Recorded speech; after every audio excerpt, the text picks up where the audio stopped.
el Comunicaciones. Javier Fito. Bien, son las 7 de la mañana, 14 minutos. Les contamos también el caso de Salvador Cabañas. El recuento, sí, Toto, que un día como hoy, hace 6 años, recibía un impacto de bala en la cabeza. Exactamente, en el interior del Baruar de México, a esta hora todavía no se tenían informaciones. Cerca de las 8 de la mañana de nuestro país se tenían las primeras informaciones acerca de qué había ocurrido con Salvador Cabañas. En el interior de un bar de México, Salvador junto a su señora y su cuñado salieron una salida nocturna un día domingo después de que el América de México había perdido uno de los partidos por el campeonato local. En el interior del baño, el hoy sindicado como autor, José Jorge Valderas Garza, habría disparado a Salvador Cabañas en la cabeza. ¿Cuál es la historia que después se teje en todo esto? Hay 3 involucrados en la cuestión.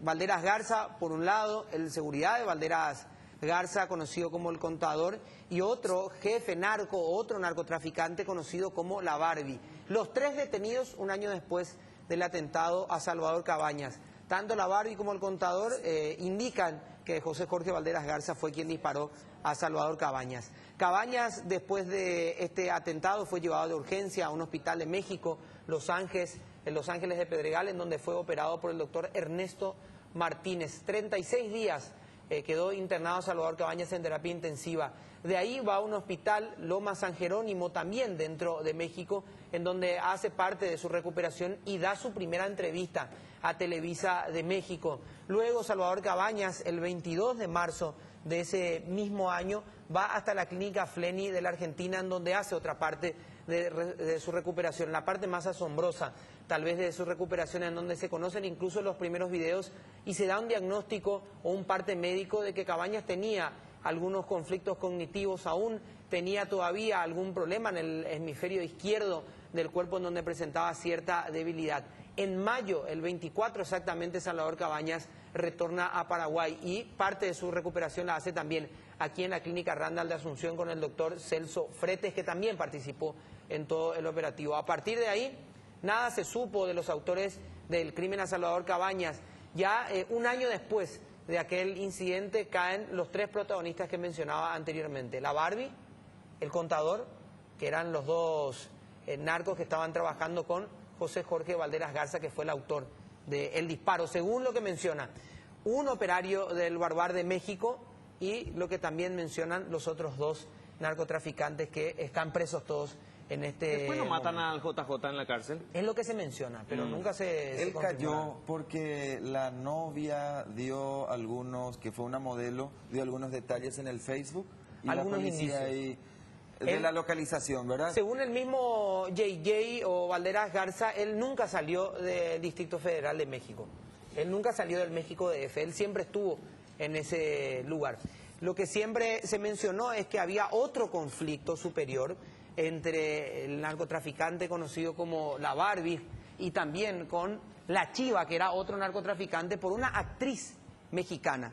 Es lo que en su momento se mencionaba y que incluso Salvador Cabañas era parte de una venganza entre ambos capos narcotraficantes. Fueron detenidos, imputados, ellos son los culpables, nunca se definió finalmente si el Contador o Valderas Garza fue quien disparó, ya que conocido como el Contador era el guardaespaldas de Valderas Garza, y según el mismo Valderas Garza en una entrevista que la dio a Carlos Lloret de la televisión mexicana, Salvador Cabañas en todo momento estuvo alcoholizado y le estuvo incluso diciendo cosas dentro de la discoteca, después se tomaron en el baño y ahí, ocurrió lo que ocurrió.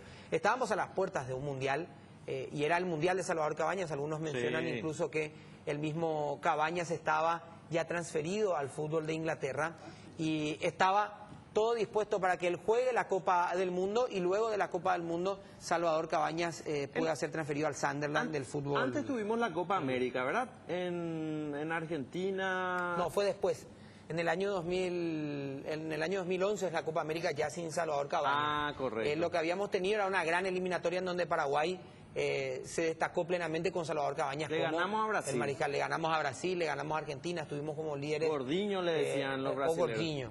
Sí, incluso hay una de las imágenes que tenemos ahí del gol que él le marca a Brasil dentro de esas eliminatorias. Era el jugador de Paraguay, era el referente de la selección nacional y era el jugador eje dentro del equipo de Tata Martino. Desequilibrante era Cabañas, descollante. Desequilibrante, incluso quedaba poco. Uno recuerda el gol de Salvador Cabañas a la Argentina frente al mismo Maradona, que era entrenador de esa selección argentina, en esa jugada fabulosa en la mitad de la cancha. Paraguay y México se unieron por algún momento dentro de cadenas de oración, dentro de gestos solidarios a Salvador Cabañas, incluso el mundo entero lo hizo así.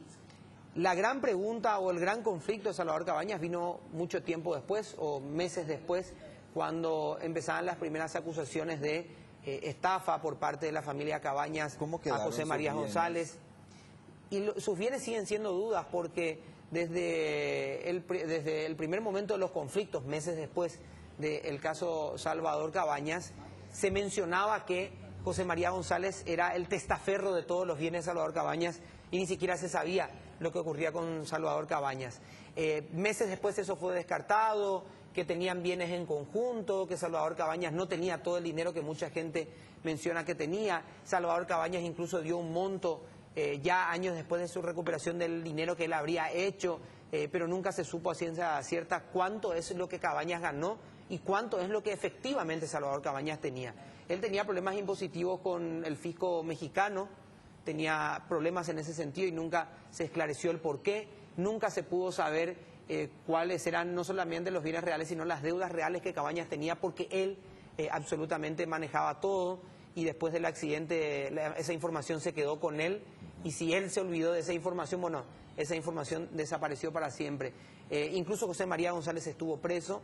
En una entrevista que daba a Radio Monumental en Contexto hace creo que 2 años, cuando estábamos en Radio Javier, él mencionaba que tenía cierto acercamiento ya con Salvador Cabañas nuevamente, que se volvían a ver, que Cabañas entendió que él era su amigo, no su enemigo, un divorcio con su esposa, un intento de divorcio en el medio, una casa en Asunción, varios bienes, un auto, la misma familia Cabañas que mencionaba, o la misma María Lorgia que mencionaba, no tenía recursos económicos para afrontar la vida diaria, los gastos de recuperación de Salvador y afrontar las deudas que la familia tenía con esta recuperación de Cabañas. Mira que hay que ser grande para aguantar todo eso. Mira, Salvador Cabañas incluso volvió a jugar, lo hizo en el 12 de octubre y en el General Caballero, entrenó con Libertad y ya no está para la actividad profesional. Si bien es cierto, mostró mejoría física, ya le cuesta a Salvador Cabañas involucrarse en el ruedo profesional. Esta imagen que ustedes están viendo en este momento es el circuito cerrado del Barbar. Ahí Cabañas estaba hablando con el Charlie, que era el relacionista público de la discoteca. Esa persona que veían entrar... ¿Te acuerdas, por último, que inclusive se limpió la escena del crimen? Se limpió la escena del crimen y el Barbar de México meses después se incendia. ¿Te acuerdas? El local quedó consumido por las llamas meses después. Se limpió inmediatamente después que lo sacan a Salvador Cabañas. El mismo operario, que era el único testigo hasta el momento de lo ocurrido, el mismo limpia la escena del crimen del Barbar de México. Inclusive la Fiscalía Mexicana dio a conocer el tipo de arma que utilizaron, que era una cosa finita. El tipo de arma que utilizaron, el momento en que habría ido a traer el arma, el famoso contador, que es el guardia de seguridad que ven ustedes ahí en una esquina, a la parte izquierda, ahí es cuando ellos van saliendo del Barbar de México, lo hacen en 45 segundos aproximadamente, y ganan la calle. Este es el video del circuito cerrado y ahí se lo ve a José Jorge Valderas Garza, al conocido como el JJ, y a Francisco Barrueto García, que es el contador. Meses después de una intensa búsqueda de la policía, no hay resultados y recién, un año después, van cayendo los involucrados. Primero la Barbie, ¿sí? el que sería el jefe de estas otras 2 personas. Luego cae Valderas Garza y luego el contador. De toda la fuerza para Salvador Cabañas, para su familia, que bueno, están hoy día recuperándose. Estos 2 hombres, de todos modos, en forma paralela a este caso, eran luego reconocidos por la justicia mexicana porque eran reconocidos narcotraficantes. Eran de los más buscados. Líderes de cárteles. Sí, eran de los más buscados dentro del Distrito Federal de México. México es lastimosamente hay que decirlo, es dentro de los países involucrados en el narcotráfico tal vez sea el mayor exponente de un narcopaís. Hay varios sectores, varias zonas de narcotráfico y el DF es una de ellas en donde estas personas estaban directamente involucradas y eran de los más buscados de la policía. Así que un poco más adelante vamos a compartir Tal vez la entrevista con el contador o la misma entrevista con Valderas Garza, incluso podemos recurrir a nuestro archivo con las primeras imágenes de Salvador Cabañas que teníamos ya de su recuperación también. Bueno, perfecto. Volvió a nacer Salvador Cabañas. Volvió a nacer, volvió a vivir y tiene una vida distinta a la que muchos se hubieran imaginado de Salvador Cabañas. Bien, ahí estaba el recuento completo de vuelta a